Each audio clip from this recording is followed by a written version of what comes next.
At 81, Diana Ross lives in a world most fans would never recognize. In 2002, the world saw her mugshot after a DUI arrest that revealed blood alcohol levels twice the legal limit. But that public humiliation was just the beginning. Her brother was found murdered in Detroit. Her fairy tale marriage ended when she learned about her separation on live TV. The legendary star who gave us countless hits now battles demons that fame couldn't fix. Today, we're uncovering the heartbreaking truth about how Diana Ross really lives. Diana Ross' story began with a simple mistake that shaped her entire life. She was born on March 26, 1944, in Detroit, Michigan. Her parents named her Diane Ernestine Earl Ross, but when the birth certificate was typed up, it said Diana instead of Diane. It was just a small clerical error, but it changed everything. Diana kept the name. It had a certain grace and power that seemed to fit her future perfectly. The name Diana Ross would soon be seen on more than 100 million records, magazine covers all over the world, and a star on the Hollywood Walk of Fame. Diana herself often laughed at how this tiny accident became her identity. Some even believed it was fate, as if that name was always meant for the girl who would become the queen of Motown. Diana's childhood was shaped by the place where she lived and the people around her. Her house at 635 Belmont Street was in Detroit's North End. Right next door lived a boy who would one day be a Motown legend too, William "Smokey" Robinson. The two families were close. Diana and Smokey would play and sing together, not knowing that both of them would one day become famous. They shared dreams of making it big. Those childhood moments turned into a deep friendship that lasted for years. Later, when they were both stars, they even had a secret romance hidden from the world. Growing up in that neighborhood, surrounded by music and struggle, gave them both the fire they needed to succeed. But Diana's early years weren't easy. When she was 7, her world fell apart. Her mother Ernestine became very sick with tuberculosis. In those days, that illness was often deadly. Diana and her siblings had to leave their home and moved to Bessemer, Alabama to live with relatives. It was a painful time. She was far from her parents and everything familiar. The fear of losing her mother stayed with her, but instead of breaking her, it made her stronger. She learned to face hardship head-on, and that strength stayed with her as she chased her dreams. On her 14th birthday in 1958, her family moved into the Brewster Douglas housing projects. These were tough places. The buildings were crowded. Crime and poverty were part of daily life. But for Diana, the projects became a place where ambition was born. She looked around and knew she had to escape, had to aim higher. And she wasn't alone. Other kids in the projects like Florence Ballard and Mary Wilson shared the same dream. They would soon join her on the road to stardom. The tough world around them pushed them to work harder, sing better, and never give up. By 1959, Diana was just 15 years old, but already thinking big. That year, she joined Mary Wilson, Florence Ballard, and Betty McGlown to form the Primettes. They wanted to be the female version of the Primes, the group that would later become the Temptations. These girls were fearless. They practiced for hours, sang at talent shows, and even sneaked into the Fox Theater to watch the stars perform. They soaked up every note, every move. They wanted success, and they were ready to fight for it. In 1960, they took their chance. They went to Berry Gordy at Motown Records and asked for a deal. Gordy saw their talent, but told them to come back after finishing high school. Many would have quit, but not Diana and her friends. They kept singing, kept pushing.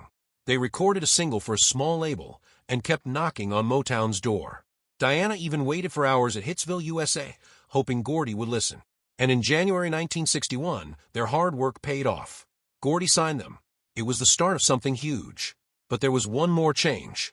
Gordy didn't like the name the Primettes. He asked for new ideas. The girls made a list, but Gordy chose the Supremes. Diana didn't like it at first.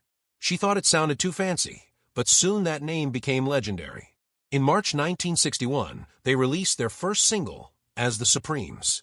Success didn't come right away, but by 1960, they had their first #1 hit, Where Did Our Love Go? The name, the group, and Diana herself became part of American music history. In August 1964, the Supremes were still struggling. People at Motown had even started calling them the No-Hit Supremes because they had already released 8 singles that went nowhere. But everything changed when they recorded a song that almost wasn't theirs at all. Where Did Our Love Go? Shot to the top of the Billboard Hot 100. It stayed at #1 for 2 weeks from August 16th to August 29th. What makes this so surprising is that the song was first offered to another Motown group, the Marvelettes. They thought it was corny and said no. The Supremes didn't want it either. Even Mary Wilson tried to turn it down, but Motown gave them no choice. The simple beat, helped by the sound of Motown's effects man Mike Valvano stomping his feet, made it catchy. That song changed everything. It gave them their first #1 hit. It was the start of 5 #1s in a row. It made Diana Ross the star of the group. It helped Motown prove it could create crossover stars. The song became so important that it was later ranked among Rolling Stone's 500 greatest songs of all time. It was even added to the National Recording Registry to be saved for future generations. From that moment, the Supremes became unstoppable. Between 1964 and 1969, they reached #1 on the Billboard Hot 100 a total of 12 times. No American girl group had ever done that before. It all started with Where Did Our Love Go? The hits kept coming: Baby Love, Come See About Me, Stop, In the Name of Love, and You Can't Hurry Love. During those years, only the Beatles sold more records. The Supremes managed to get at least one #1 song every single year. Even as they competed with the British invasion, they sold more than 46 million singles, with 34 million of those sold in the U.S. alone. The 5 #1s in a row set a record for girl groups. They weren't just making music, they were breaking barriers. At a time when America was fighting over civil rights, the Supremes became symbols of beauty, success, and hope. They were Motown's top act and the most successful female group in history.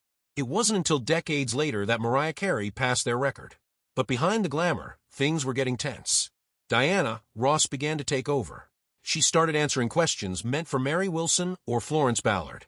By 1965, she stopped calling herself Diane, the name her friends knew, and started using Diana. She quietly began asking for more money than the others. Many believe this was because of her close ties to Berry Gordy, the head of Motown. She made sure to stand out, wearing different clothes, demanding the center spot on stage, and sometimes arriving at venues on her own, with Gordy by her side. These actions hurt the group's bond. Mary Wilson later said Diana always wanted to be the star and would do anything to get there. That included pushing for more money and more control. Then came the moment that changed everything. In 1967, the group's name was officially changed to Diana Ross and the Supremes. Berry Gordy made the decision just like he had done with Smokey Robinson and the Miracles, but this time it felt cruel. Mary and Florence felt like backup singers in their own group. Things got worse. Florence Ballard was replaced by Cindy Birdsong after a sad night in Las Vegas. Florence found extra gowns waiting for her replacement and went on stage drunk. People began whispering that Diana would go solo soon. And in 1970, she did. Mary Wilson later said that changing the group's name was the worst thing that ever happened to them. It broke their unity and started a string of fights and exits. Diana Ross' journey to superstardom was tangled with secrets, ambition, and complicated relationships. At the heart of it was her hidden affair with Berry Gordy, the powerful founder of Motown. It all began in the mid-1960s when Ross was becoming the shining face of the Supremes and Gordy was still married. Their connection was more than just personal. It changed the course of music history. People close to Motown saw how Ross's charm and closeness to Gordy helped her rise. Gordy himself admitted they were the same kind of people, both hungry for success. By 1967, the world could see the shift when Gordy renamed the group Diana Ross and the Supremes. That change wasn't just about a name. It allowed Motown to charge higher fees and made Ross the undeniable star. The secret relationship stayed hidden from the public, but insiders knew the truth. On August 14, 1970, Ross had a daughter, Rhonda. Even though she was married to another man, Rhonda's biological father was Gordy. This affair didn't just cause whispers. It shook Motown's power structure, pushing Ross's bandmates aside as she climbed higher. One of the most painful moments in this story came in July 1967. That's when Florence Ballard, who had once led the Supremes, was pushed out. Ballard had struggled with depression, drinking, and health issues as Ross took center stage. Motown claimed she was simply exhausted, but the truth was harsher. Berry Gordy had already chosen Cindy Birdsong to replace her after a final heartbreaking performance in Las Vegas in June 1967. Ballard's fate was sealed. On July 1st, just one day after turning 24, Ballard showed up to perform, but was too drunk to finish. Gordy sent her home and made Birdsong permanent. Ballard was forced to sign a contract for a one-time payment of around $139,000, worth over $1 million today. But that deal robbed her of future earnings and even the right to use the Supreme's name. Her solo career never took off. She fell into poverty and died at just 32, her brilliance overshadowed by the cruel way she was discarded. Behind the dazzling smile, Diana Ross's ambition often left others in the dust. Mary Wilson, her bandmate, spoke of how Ross made sure she always grabbed the spotlight. She would find out what the others planned to wear and pick something flashier. On stage, she would block the others with outstretched arms so that all eyes stayed on her. She refused to share costumes and ran to Gordy with complaints, using her special bond with him to get what she wanted. Ross didn't stop at that. She watched other groups, memorized their dance moves, and used them at Supreme's shows as if they were her own. This hunger for attention caused deep rifts, helping to tear the group apart.